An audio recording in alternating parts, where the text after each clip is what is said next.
یہ اس ویڈیو کا چوتھا حصہ ہے۔ ہم نے مختلف احوال و مقالات کے لیے مختلف کوڈ ورڈز مقرر کیے اور آمد کے موقع پر ضروری حفاظتی اقدامات پر تبادلہ خیال کیا۔ طے پایا کہ آمد کے مقام سے سینٹرل جیل راولپنڈی تک محفوظ سفر کی ذمہ داری SSP راولپنڈی کی ہوگی، مگر اس کے باوجود مجھ پر حفاظت کی اضافی ذمہ داریاں عائد کی گئیں۔ چنانچہ میں نے اس سلسلے میں ضروری اقدامات کے لیے اپنے ایڈجوٹنٹ کیپٹن وقار احمد راجہ کو اعتماد میں لیا اور اپنی پلٹن کے پہلے آدمی کو اس تمام حفاظتی خسار کے پس منظر سے آگاہ کیا۔ 16 مئی 1978 کی رات کو تقریباً 11 بجے ٹیلی فون کی گھنٹی بجنے سے میں بیدار ہوا۔ بریگیڈیئر ممتاز ملک نے فون پر مجھے ہدایات دیں کہ میں اگلی صبح 5 بجے ساؤتھ اینڈ سے صوفہ سیٹ وصول کر لوں۔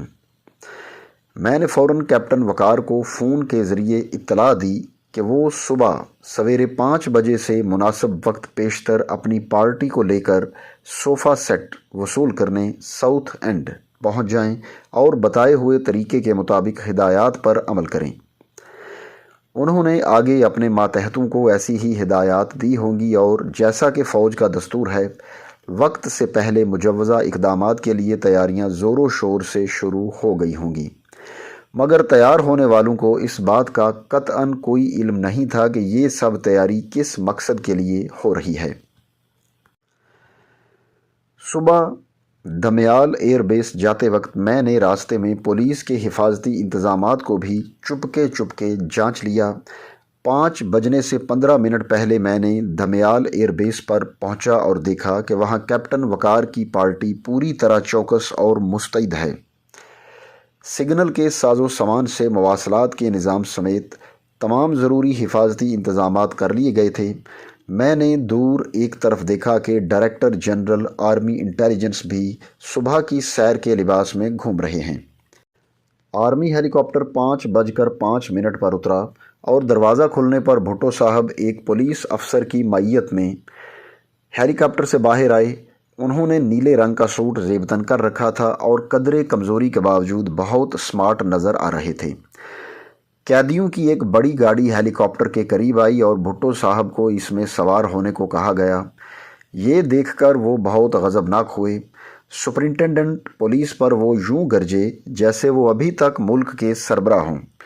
انہوں نے پولیس افسر سے کہا، تمہیں شرم آنی چاہیے، کیا اس سے بہتر گاڑی کا بندوبست نہیں ہو سکتا تھا؟ اس طرح خفگی کا اظہار کرنے کے بعد وہ قیدی گاڑی میں سوار ہو گئے۔ اسی دوران جلدی سے نزدیک والے دفتر سے ان کے بیٹھنے کے لیے ایک کرسی لا کر رکھ دی گئی، کیونکہ اس گاڑی میں صرف لکڑی کے بینچ ہی لگے ہوئے تھے۔ ان کو بیٹھتے ہی گاڑی بند کر دی گئی۔ مجھے بعد میں پتہ چلا کہ بھٹو صاحب اس ناروا سلوک پر نہایت برہمی سے پولیس کو کوستے رہے۔ انہوں نے کہا، ایسا سلوک تو جرمنوں نے یہودیوں کے ساتھ بھی نہیں کیا تھا۔ وہ بار بار اس بات پر ناراض ہوتے رہے کہ پولیس اپنے لیڈر سے، جو انہی کا نہیں بلکہ تمام تیسری دنیا کا لیڈر بھی ہے، سخت ناروا سلوک کر رہی ہے۔ صبح تڑکے ہی یہ گاڑی راولپنڈی جیل میں داخل ہو گئی اور اتنے سویرے کسی کو بھی پتہ نہ چلا کہ سڑک پر کیا ہو رہا ہے۔ گاڑی کے اندر داخل ہوتے اور جیل کا دروازہ بند ہوتے ہی بھٹو صاحب کو سیکیورٹی وارڈ میں لے جایا گیا۔ سپرنٹنڈنٹ جیل چودھری یار محمد کو بھٹو صاحب کو سیدھا کوٹھڑی میں لے جانا تھا، لیکن جو ہی وہ سیکیورٹی وارڈ کے صحن میں پہنچے تو بھٹو صاحب وہاں کھڑے ہو گئے اور لکھپت جیل کے سپرنٹنڈنٹ، جو بھٹو صاحب کے ہمراہ وہاں سے آئے تھے، باہر کرسیاں منگوا کر بیٹھ گئے اور چائے نوش کی۔ بھٹو صاحب جیل میں قیدیوں کی گاڑی سے جو ہی باہر آئے تو انہوں نے سیکیورٹی وارڈ کے ارد گرد ہاردار تاروں کے ڈھیر اور نگرانی مینار اور پھر صحن میں بیٹھتے ہوئے فوجی ٹیلی فون اور باقی دفاعی انتظامات کا غور سے مشاہدہ کیا۔ اتنے میں حکام بالا نے دریافت کیا کہ آیا بھٹو صاحب کو سیکیورٹی وارڈ کی محسوس کوٹھڑی میں بند کر دیا گیا ہے یا نہیں۔ اس پر سپرنٹنڈنٹ جیل کو اپنے فرائض کا احساس دلایا گیا۔ ہر چند بھٹو صاحب صحن میں مزید کچھ دیر بیٹھنا چاہتے تھے، مگر وہ انہیں کوٹھڑی میں لے گیا۔